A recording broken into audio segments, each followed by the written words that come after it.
မင်္ဂလာနေ့ကင်းပြီပါလို့ဦးစွာပထမနှုတ်ခွန်းဆက်တာပါလေရှင်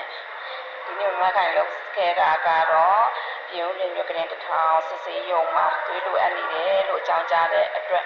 မခိုင်တို့မြန်မာစာပေအသင်းကြီးကနေပြီးတော့မှအချိန်နဲ့တပြေးညီလိုအပ်နေတဲ့သွေးတွေအဆင်ပြေအောင်အချိန်နဲ့တပြေးညီသွေးလူရှင်တွေကိုရှာခဲ့ပါတယ်သွေးလူရှင်23ဦးကိုလည်းမခိုင်တို့သွေးလူပေးနိုင်ခဲ့တဲ့သွေးလူခဲ့တယ်ပေါ့နော်လူရှင်23ဦးနဲ့သွေးသွားလူရောက်ပြီးတော့မှလူတန်းခဲ့တယ်ပေါ့လူတန်းခဲ့တဲ့ပုံမှာလည်းအရိယတတဝင်ရှိတဲ့ပုံမှုတွေကလည်းသူတို့တွေဝမ်းသာကြတယ်လူအပ်နေတဲ့အချိန်မှာအချိန်နဲ့တပြေးညီရတဲ့အတွက်လိုအပ်ကြတယ်အဖို့ဟိုမှာလည်းမခိုင်တော့လည်းဝမ်းသာပီတိဖြစ်ရတာပေါ့နော်အဲအချိန်မှာမခိုင်ကနေပြီးတော့မှပုံမှုစင်ပြေတာပါလေလူသေးလဲလိုအပ်လဲလို့မေးတဲ့အချိန်မှာဆရာမဒီနေ့အတွက်ကတော့ဖူလုံသွားပြီသူရတော့လိုအပ်နေမှာပဲအခါကျတော့လိုအပ်လာတယ်ဆိုလို့ရှိရင်ဆရာမတို့ဆက်သွယ်လိုက်ပါမယ်ခန္ဓာမူကနေတစ်ဆင့်ဆရာဦးရှင်အောင်တင်ကို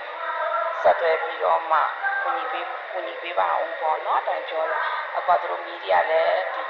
ညခေကြောင့်မီဒီယာလည်းအကုန်လုံးပြန်နေကြတာလေပြန်နေကြတဲ့အခါကျတော့တို့ဒီသွေးကိုတိုးလာမှုကအတွက်ခက်ခဲဖြစ်တယ်ပေါ့နော်အခါကျတော့သူတို့ထုတ်ယူထားတယ်ဆိုလို့ရှိရင်လည်းမလှူဘဲနဲ့ပြန်သွားရတဲ့သူတွေလည်းအများကြီးရဲ့အမှသူတို့ထုတ်ယူထားတယ်ဆိုလို့ရှိရင်လည်းတရားသွေးရလက်ခံဖြစ်သွားမှာပေါ့နော်အခုလိုမျိုးလေးသူတို့လိုတဲ့အချိန်မှာလိုအပ်တဲ့လိုလေးဝိုင်းဝန်းပေးတဲ့အတွက်လည်းသူတို့ကကျေးဇူးတင်ပါတယ်လို့ပြောတဲ့အခါကျတော့မခိုင်သူတို့ကအခုကသွေးရတော့ဒီနေ့သွေးရအိုသွေးတွေများတယ်မနေ့ကပြည်သူ့စေအောင်မှာကြတော့ပြည်သွေးတွေများတယ်အဲ့တော့ဘုံမကပြောတယ်မလိုအပ်တာကတော့ဆယ်မလိုအပ်တာကတော့အေးသွေးလိုအပ်တယ်လို့ပြောတယ်ပြည်သူ့စေအောင်မှာကြတော့အေးသွေးနဲ့အိုသွေးလိုအပ်တယ်တဲ့တိုင်ပြောတဲ့အခါကျတော့ဒီလိုလိုအပ်လာလို့ရှင်လဲဘုံမအချိန်မရွေးဆက်သွယ်လိုက်ပါကျမတို့လာရောက်ပြီးထူထမ်းပေးပါမယ်လို့လည်းပြောလိုက်တယ်ပေါ့နော်ပြောလိုက်တဲ့အခါမှာပါပြောတွေးလူကျင်တဲ့သူတွေရှိလို့ရှင်မခိုင်ကိုဆက်သွယ်ပေးကြပါအခုလိုမျိုးခက်ခဲနေတဲ့အချိန်မှာအခုလိုမျိုးကြုံတွေ့နေရတဲ့အချိန်မှာတထောင်တနေရာနေအားလုံးဝိုင်းဝန်းကြတဲ့သူတဦးချင်းစီတိုင်းကိုလည်းမခိုင်ရကျေးဇူးတင်ပါတယ်လို့ဒီနေရာကနေကျေးဇူးတင်စကားပြောကြပါတယ်အဲ့ဒီအတွက်လည်းမခိုင်ဝမ်းကြပြီးဖြစ်ရပါတယ်